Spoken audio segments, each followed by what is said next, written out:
Recently, I had a request to do an underhand knife throwing tutorial. That's what we're going to be doing today. Stick around.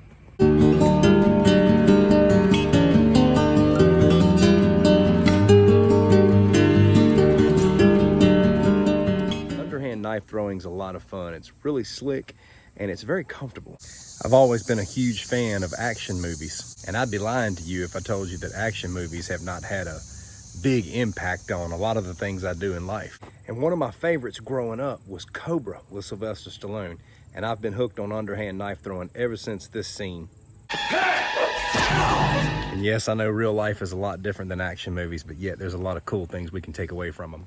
I can't talk about knife throwing tutorials without first talking about knives, because the knives that you're working with matters. In this video, I'm working with a True Flight thrower from Cold Steel. This is a throwing knife with some length, some weight, and some substance. I want to say this thing's around 12 ounces or so, probably 12 inches in length, and it's just got a good substance to it. If you're trying to do what I'm teaching you in this video with light, flimsy throwing knives, it's a lot more difficult. So it's just good to get you a throwing knife like this with some substance.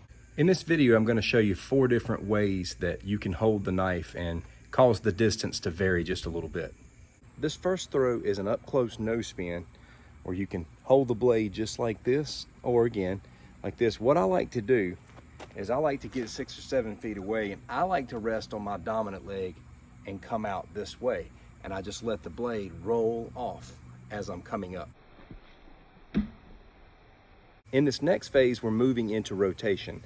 We're going to be holding the end of the handle this way, probably 9 overlapping steps, which is a little further out than where we were.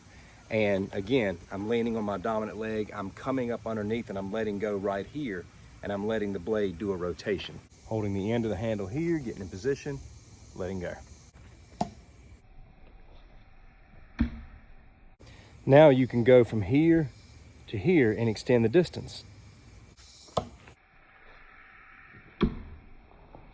If you want to go out even further, you can go from here to here. Now, I know in the first throw we held it like this as well, but with the first throw we were doing like a no spin.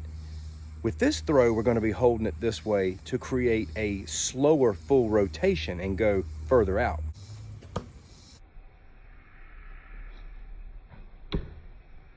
What I want to talk about now is learning to make adjustments and corrections in your knife throwing, because if you're just throwing one after another and you're never making a connection, you're going to lose interest. Something I want you to pay attention to if you're missing your throw is how the knife is hitting.